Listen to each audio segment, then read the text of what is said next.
Welcome to the latest episode of the Give Me Liberty podcast. Imagine this. Some of you will not have to imagine that hard because this is actually the life you live. You're a father and your child is being exposed to sexually explicit material in the curriculum being circulated at the local public school. Would you, one, stay home and trust the school district to figure it out? Or two, would you take responsibility and action and go raise some cane at the local school board meeting? Our friend John Amanchukwu is back to talk about his experience on the Give Me Liberty podcast starting now. And welcome back to the Give Me Liberty podcast on the subject of who is in charge in the classroom. Is it the parents? Is it the teachers' unions? Is it the state? I have joined today my friend, John Amanchukwu, to set it all straight. John, welcome to the Give Me Liberty podcast. Good to see you again. Ryan, thank you so much for having me back on your show.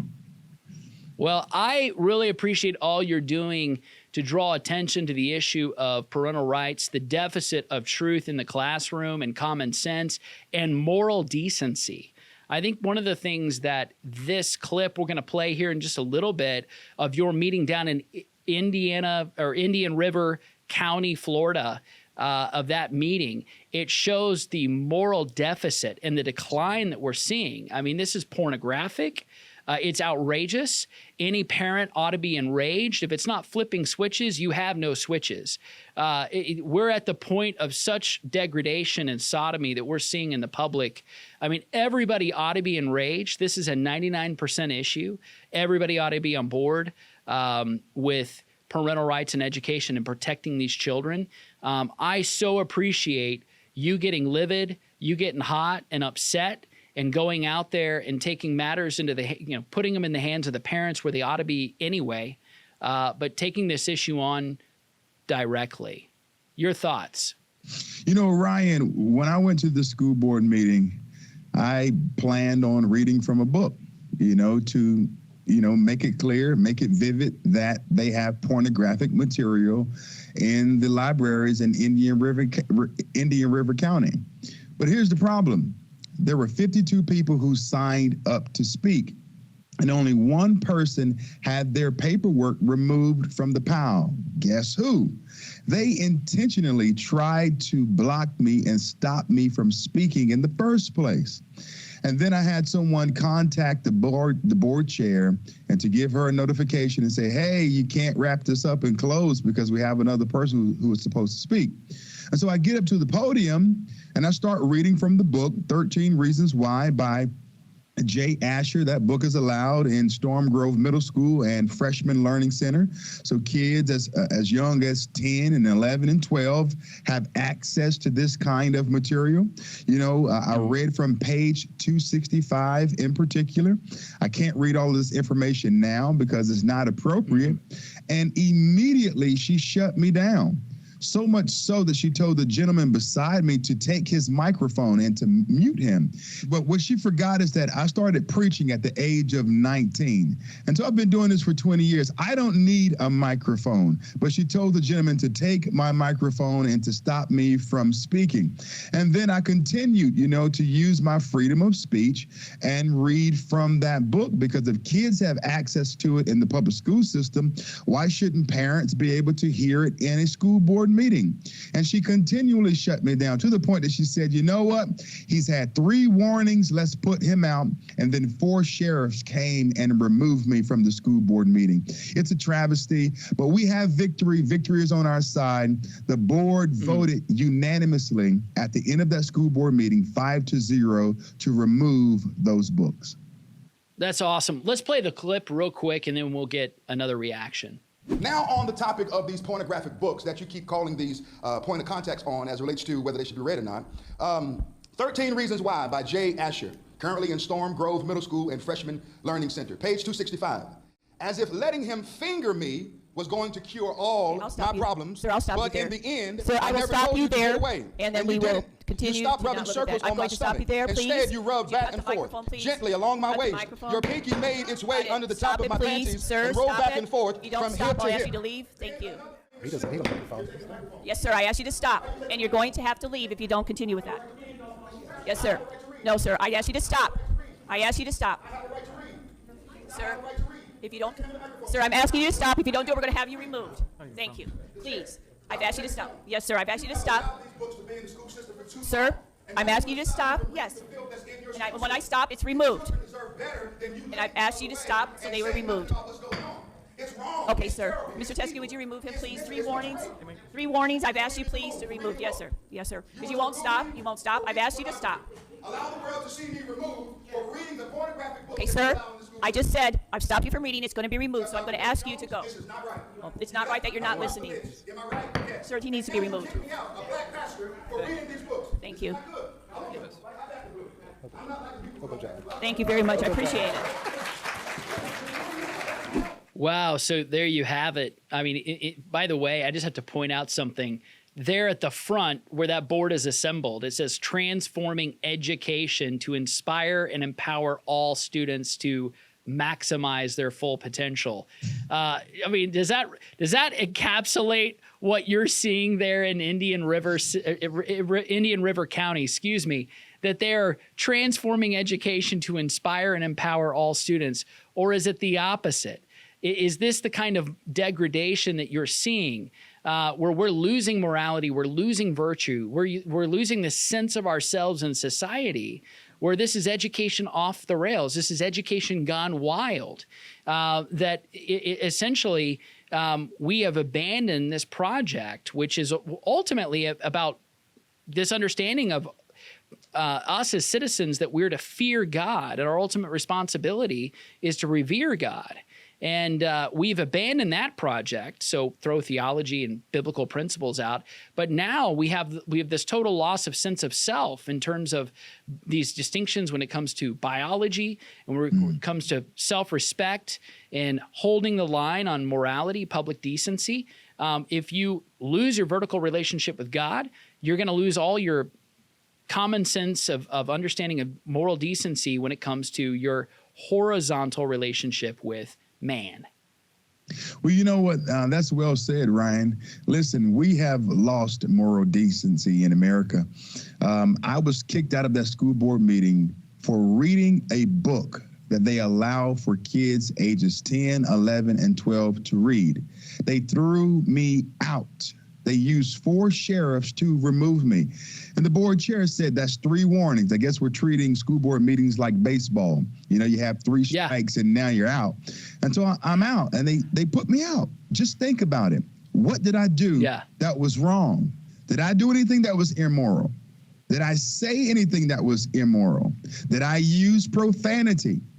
Did I do something that was violent? Was I treacherous? No, I read from a book that they allow for children to read from in their libraries. Listen, we are on a slippery slope. America is spiraling downward. We have special interest leaders, these school board leaders, these board chairs, these librarians, these principals and guidance counselors. Many of these people have a special interest. They want to rewire the minds and the brains of our children. And I'm leading a campaign around the nation alongside TPUSA Faith and School Board Watch List to go to some of the wokest and darkest blue cities in America and address these issues. Hear me.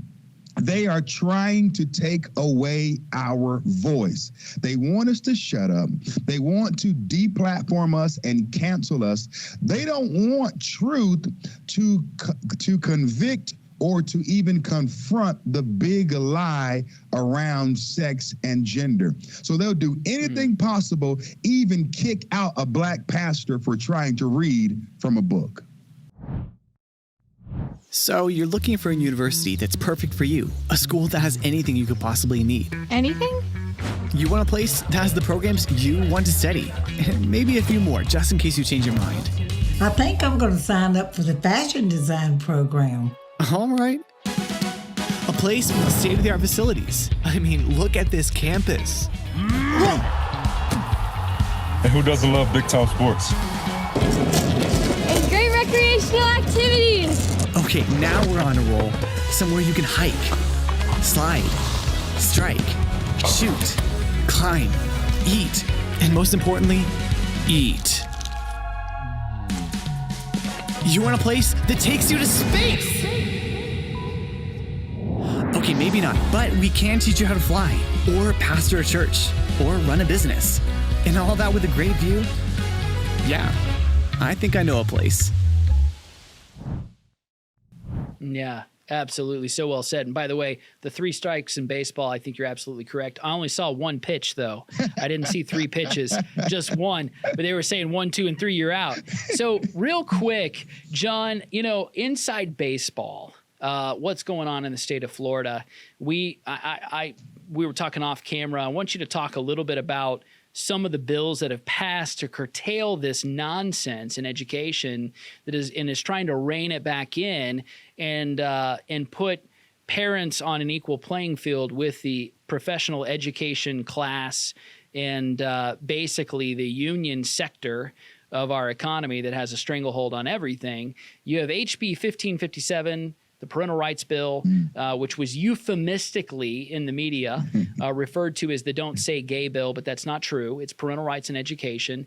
K through 3, it would strike out, any kind of language or books or material that is advanced in nature. It'd strike that out automatically. But then 4 through 12, it gives parents the ability to legally challenge anything. They can legally challenge it in the local courts. Any kind of curriculum, books, material that is being circulated, disseminated in school, parents can challenge that. And on the dime of the local school district, so they have to pay for it. But you had referred to also something else, that's HB 1609. Tell us a little bit about that. Yeah, HB 1069, which was voted into law back in July, it states that if a book is read publicly in a school board meeting, and if it's shut down, if they deem that material as something they should not be read in the school board meeting, then those books would have to be removed. Well, this school board chair, Dr. Peggy Jones, we say that she sits on Mount Rushmore. She thinks she's really God, but she continually throughout the school board meeting said that, we'll remove the books, but we're going to have a conversation and when we debrief and talk about it further. Well, that's not what the bill or the statute states. What we're seeing clearly today is that people are beginning to take the authority from the people. We have the weaponization of government. We see it with the Department of Justice. We're also witnessing it within school board meetings where individuals who have special interests, they're going beyond their scope of influence, and they're using what I call an overreach. She overreached by telling me to leave, by putting me out and saying that, we're going to debrief and talk about this later. No, remove the book, do what's right, and follow the statute and guidelines that are set for you. Yeah, absolutely. I want to talk a little bit more about this overreach. Same principle at stake here. Now looking at Jefferson County in Colorado, recent headline where this is coming from teachers union. So just so you know, they're getting a training manual for how to do this district by district all across the country, but to hide it behind a curtain or shuffle it under the rug, unbeknownst to parents, out of the watchful care and concern of parents, where children are basically being pulled and being used as research tools in order to further advance the LGBTQ plus agenda. So we'll play this clip. Just days before the start of school in Jefferson County, administrators sent this email to all employees, reminding them state and federal law prohibits mandatory surveys that ask kids about protected information.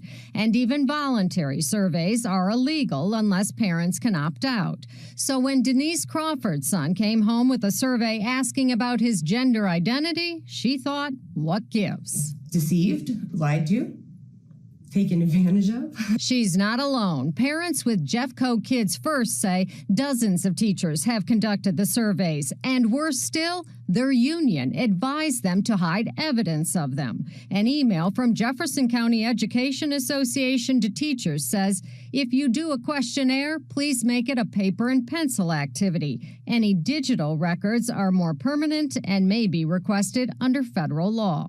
The leadership actually provided an avenue to get around the law and basically saying it was okay. School board member Susan Miller says the union put teachers' jobs at risk. Those that violate the law can lose their licensure. Crawford says it also put teachers' relationship with parents at risk. And I don't feel I can trust the teachers. She says she's not anti-LGBTQ. Her nephew, she says, is transgender and daughter gay. This is not political. It's just that they're breaking the law. What would you like to see happen? The same thing that would happen to anybody who's breaking the law, accountability and correction. I'd want parents to know the district takes this very seriously. So there you have that clip, and it continues to go further. By the way, they identify this particular parent as having a nephew that's transgender and then also a gay student as well. She's saying it's not a political issue. It's a matter of law. I would say it goes further. It's a matter of morality. It is a spiritual issue. I think it's all the above because it doesn't get in right relationship our understanding of who God is first, principally first, and then who we are in light of who he is. And so I just, as a pastor and as a parent, I wanted to get your reaction to what you're seeing right there in that situation. I'm disgusted by it, Ryan. You know, Paul talked about people who would be haters of God and inventors of evil things. And we see this more and more, where people are trying to find creative ways to pervert the hearts and the minds of our children. We don't send our kids off to school to learn about heterosexual sex, nor do we send them off to school to hear about homosexual sex. They should not be discussing these things at school.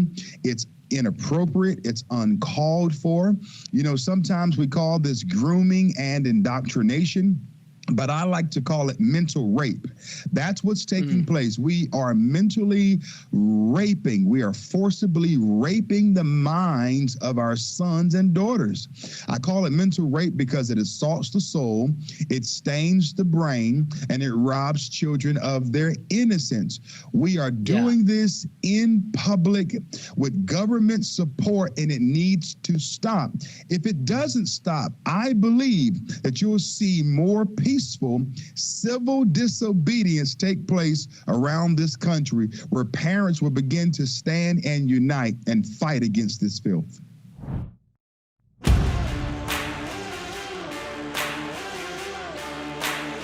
The Liberty University Chevrolet was awesome. Here comes a big push to the 24 and the inside lane. And William Byron comes off turn 4 to win.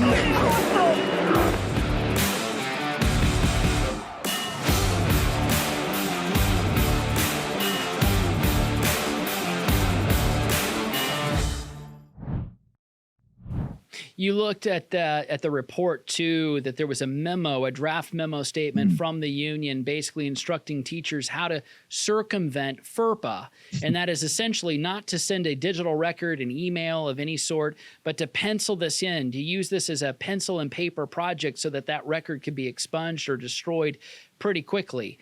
Your thoughts on that? I mean, literally, unions now that are telling people, here's how to skirt the issue, here's how to hide it from parents. Why are we keeping secrets from parents? Whose children are they? Do our kids now belong to the government, or do they belong to the parent? Should the parent have a role to play in the educational process, or are we left out? Are our children now inmates in the liberal asylum?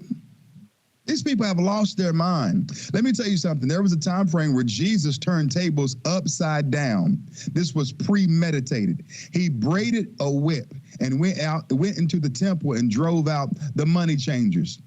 We're getting to the point where we're going to see people riled up enough that is not going to be pretty in the public square. Because if you come for someone's child, expect for them to meet you back with equal force. Yeah. Well said. I think inmates is certainly true. The other thing is, if you don't believe in God and that man is made in the image of God, you also treat people like they're primates, like they're animals that are evolved somehow, right? Yeah. And that's that Darwinian kind of worldview, that naturalism, humanism element. You remove God from the equation, and what are we? We're just simply a bunch of massive material that have no soul. I want to play this final clip. This was something that went viral more recently. It's Jaden Rodriguez down in Colorado Springs, Colorado. Flag, the reason we do not want the flag displayed is due to its origins with slavery and slave trade. That is what was, that's the reasoning behind why we do not want to display the Gadsden flag. The Don't Tread on Me. Okay. Which is the Gadsden flag. Okay. So he's what's going to happen if he doesn't take it off? He is able to go. I was actually just telling him, like, I was upset that he was missing so much school. I'm like, so I asked him, can he just take his stuff out of his bag and go back to class? Like, I just want him to go back to class. The bag can't go back with the stuff patch on it because we can't have that in and around other kids. So that's what I was trying to, and then he said you were close. So I was like, oh, okay. Yeah, it has nothing to do with slavery. That's like the Revolutionary War patch that was displayed when they were fighting the British. Like that's the revolution. Maybe you're thinking of like the Confederate flag. Okay, I am just here to enforce. No, I am here to enforce the policy that was provided by the district, and definitely you have every right to not agree with it. I mean, because the ACLU says that he's allowed to wear that. If you go on their website, it's says in big letters. All I'm saying is that unless there's a ban on patches, period. Like if you said there's no patches allowed at the school, you cannot display what you think or anything like that, or what cheer or anything like that. So there you have it. Just another sample of our tax dollars at work, local school district there in Colorado. For parents who are watching, just a little bit of a historic primer. Christopher Gadsden was an assemblyman. He was somebody who was in Continental Congress. This is all pre-Revolutionary War. But the Gadsden flag has the origins of another flag, Join or Die, where you had the image of a serpent and the 13 colonies being represented. Ultimately, this was about the tyranny of the crown, of the state, over ultimately God's delegated authority that we the people, also have a stake in government. And so there is this whole idea of the divine right of kings and everything else that goes back in history. Nothing to do historically with slavery, the Confederacy, of the Old South. But I think that in all of these things, John, and the sort of historic anachronism, everything, if it's associated with racism, it is outright canceled. That's been the playbook of the political left, is the moment you say something like this, you can't wear, for example, the kind of pullover you had in the meeting the other day in Indiana River County said God is greater than government. If you associate that with racism, I'm sure that would find a way to be canceled as well and non-acceptable. So your thoughts on this, the state of education, is this another kind of race baiting and fear mongering in order to get parents to be quiet? What's going on there? Yeah, there's a whole lot of race baiting going on in that video clip. Listen, the Gadsden flag has nothing to do with slavery or racism or the oppression of minorities or blacks. It's a patriotic symbol. But today, patriotic symbols are demeaned. All right. They find creative ways to remove the patriotic symbols, and they find ways to prop up BLM flags or the pride flag or the progress flag. All of these flags, are allowed to hang up in our public school systems with no problem, no issue. But the moment a student comes in with the Gadsden flag, the Don't Tread on Me flag, they are upset. They are angry. Listen, it's become un-American to be American. Yeah. You have to hate this country in order to be in it today. If you love America, if you love our precious history, yes, we have a checkered past, but America has matured greatly from its inception. And we see today that people are trying to find creative ways to pit communities against one another. These people need to stop. It's evil. It's corrupt, and they're just trying to race bait and race hustle. Yeah, I totally agree. I appreciate so much of what you're doing, John. I also just want to recommend to our listeners your book, Erased. Real quick, as just a closing on this interview, but tell us a little bit about your book. We've interviewed you on it before, but just where folks can find it, why it's so important. Yes, we're dealing with two diabolical monsters in society, critical race theory and the abortion industry. Both of these are steeped in racism. It's racist to label whites as inherently racist. That is racist. It's reverse racism.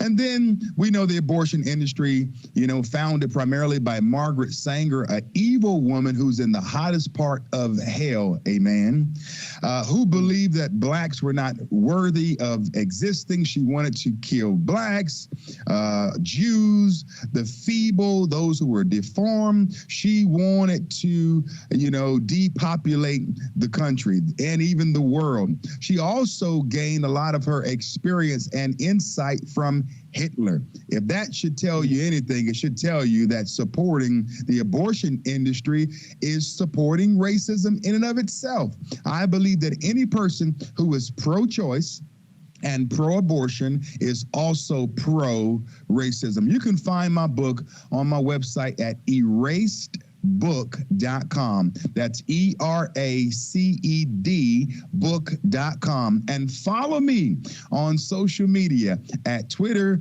and on Instagram at REVWU Truth. That's Rev Woo Truth. And I have a podcast coming soon. And Ryan, I look forward to you on it.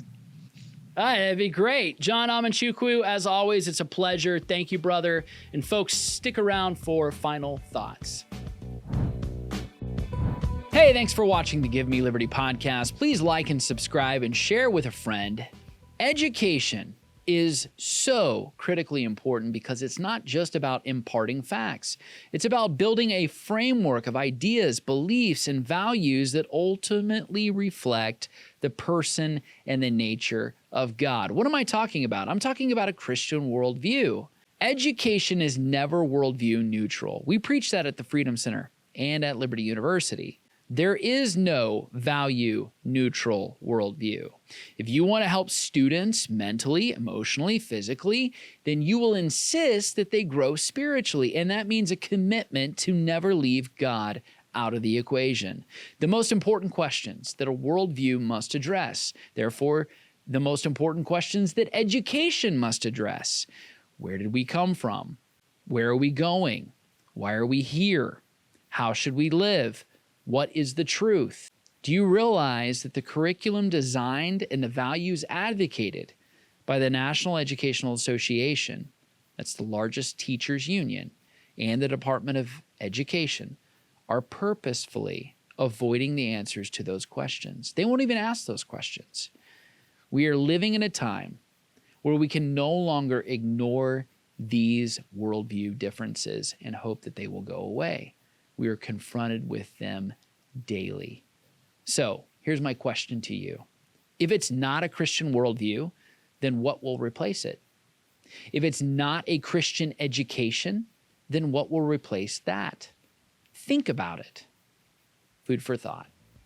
Thank you for tuning in. Thank you for joining. Please share the Give Me Liberty podcast with others. Until next time, God bless you.